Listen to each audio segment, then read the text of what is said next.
Newton's laws of motion का एक question है। देखिए, इसमें दो स्फीयर दिया गया है, एक स्फीयर ए है और एक स्फीयर बी है। बी की रेडियस दे दी गई है 5 मीटर और ए की रेडियस नहीं दी गई है। कुछ कुछ जगह पे आप ये क्वेश्चन देखिएगा तो वहाँ ए की रेडियस दी गई है, लेकिन जो ओरिजिनल क्वेश्चन है उसमें ए की रेडियस गिवन नहीं है। ठीक है, उसको भी हम लोग फाइंड कर लेंगे यहाँ। और यहाँ पे देखिए, ये ए की जो वेलोसिटी दे दी गई है ना वो 9 मीटर पर सेकंड है, ऐसे है ना, 9 मीटर पर सेकंड है। इस प्लेन के अलोंग 9 मीटर पर सेकंड है। तो इस बी की जो वेलोसिटी होगी ना वो इस प्लेन के अलोंग होगी कुछ इधर, है ना। तो बी की जो आपकी वेलोसिटी होगी वो कुछ ऐसे होगी, ये समझ में आ रहा है। बी की वेलोसिटी कुछ इस डायरेक्शन में होगी, है ना। और ए की वेलोसिटी जो है वो कुछ ऐसे दी गई है यहाँ पे, है ना। ए की वेलोसिटी कुछ ऐसे है। तो देखिए, ए और बी को मिलाने वाला जो लाइन है ना, ये लाइन आपको जो दिख रहा है ना, इस लाइन के अलोंग जो है ना वेलोसिटी जो है ना वो कांस्टेंट होगी। ये समझ में आ रहा है ना, क्योंकि ये दोनों जो स्फीयर है ना एक दूसरे को हमेशा टच किया रहेगा। ये नीचे की ओर आएगा, है ना, और ये इस डायरेक्शन में इधर जाएगा। तो ये दोनों स्फीयर एक दूसरे को टच किया रहेगा। तो इसके सेंटर और इसके सेंटर के बीच की जो डिस्टेंस है ना वो हमेशा इक्वल होगी। ये चीज़ समझ में आ रहा है, ठीक है। तो यहाँ आप देखिए, हम लोग क्या करते हैं ना कि ये कहते हैं कि इस जो 9 मीटर पर सेकंड से जो स्फीयर जा रहा है ना ए, इसका वेलोसिटी का एक कंपोनेंट लेते हैं इसके सेंटर और इसके सेंटर को मिलाने वाले लाइन के लॉन्ग, है ना। और ये जो बी है जिसकी वेलोसिटी कुछ इधर की ओर होगी, जो स्पीड हम लोग को बोला है, बी की स्पीड निकालने को बोला गया है ना, find the speed of B, है ना।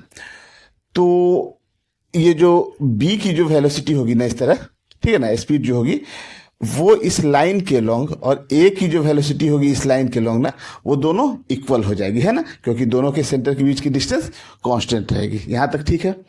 तो हम लोग क्या करते हैं ना कि देखिए, इसको हम लोग आगे की ओर बढ़ा लेते हैं, ठीक है ना। इसको हम लोग लाइन को आगे की ओर बढ़ा ले ऐसे, ठीक है। तो ये एंगल जो है ना, ये एंगल इस एंगल को हम लोग बोल दे रहे हैं कुछ अल्फा है, ठीक है ना। ये एंगल अल्फा है।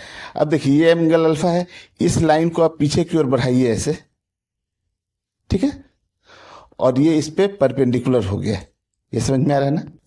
तो देखिए, अगर ये एंगल अल्फा है तो ये 90 माइनस अल्फा होगा। तो ये भी एंगल कितना हो जाएगा, 90 माइनस अल्फा। यहां तक कोई दिक्कत नहीं है।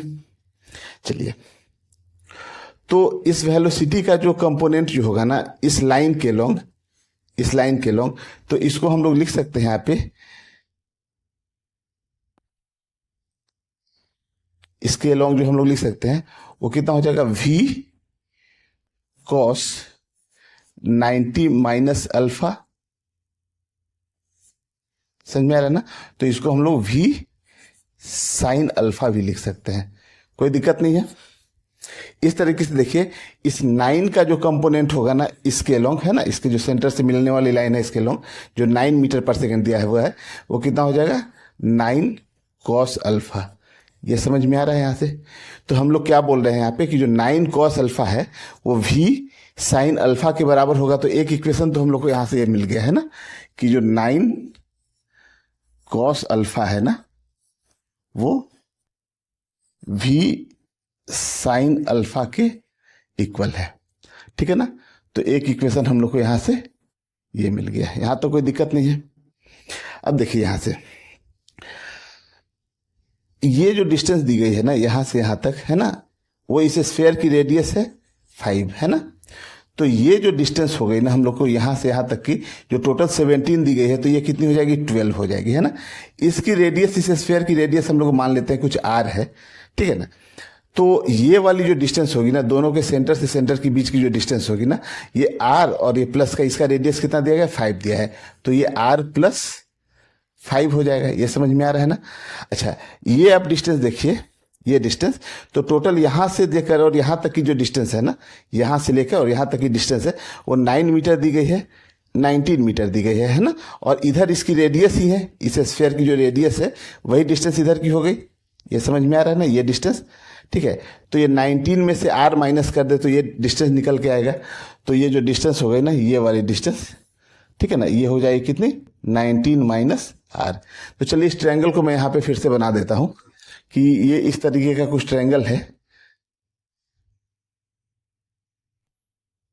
ठीक है, जिसमें ये डिस्टेंस दे दी गई है r+5 है, ठीक है, ये वाली डिस्टेंस अपनी 12 है, और ये जो डिस्टेंस आ गई है वो 19 - r है, 19 - r है ना, और यही एंगल अपना जो है अल्फा है।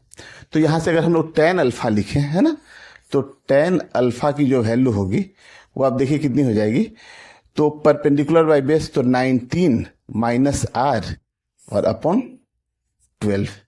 समझ में आ रहा है चीज? तो एक इक्वेशन हम लोग को यहां से मिल गया। थर्ड इक्वेशन देखिए, हम लोग पाइथागोरस थ्योरम लगा लेते हैं यहां से। तो पाइथागोरस थ्योरम आप लगाएंगे तो क्या बोलेंगे कि यहाँ जो 12 का स्क्वायर होगा ना, और प्लस 19 - r का स्क्वायर इज इक्वल टू कितना हो जाएगा, r+5 का स्क्वायर, है ना। तो ये इक्वेशन नंबर आपका थर्ड आ गया, ठीक है ना। अब जब आप इस पाइथागोरस थ्योरम को सोल्व करेंगे ना, तो यहां से आपको r की वैल्यू निकल के आ जाएगी 10 मीटर। ये चीज समझ में आ रहा है ना। तो r की वैल्यू 10 मीटर आ गई। अब हम लोग क्या करते हैं कि इस इक्वेशन में r की वैल्यू आप रख लीजिए, है ना। तो यहां से इस इक्वेशन में अगर r की वैल्यू आप रखते हैं तो tan अल्फा की वैल्यू कितनी निकल के आ रही है, देखिए आप 19 और -10 करेंगे तो 9/12 आ जाएगा, है ना। अच्छा, यहां से अगर आप देखिए इस इक्वेशन से देखिए tan अल्फा अगर आप लिखना चाहें तो साइन अपॉन कॉस करेंगे ना, तो ये कितना हो जाएगा 10। तो यहां से tan अल्फा जो निकल कर आएगा ना वो कितना हो जाएगा 9/v। ये समझ में आ रहा है ना। कॉस को नीचे लेके चले आइए तो 9/v आ गया। तो देखिए यहां से tan अल्फा की वैल्यू कितनी निकल कर आ गई है, और यहाँ पे tan अल्फा की वैल्यू इतनी निकल के आ गई है। तो अब इन्हीं दोनों से आप देखिए यहाँ पे, तो आप कितना लिखेंगे कि 9/12, है ना।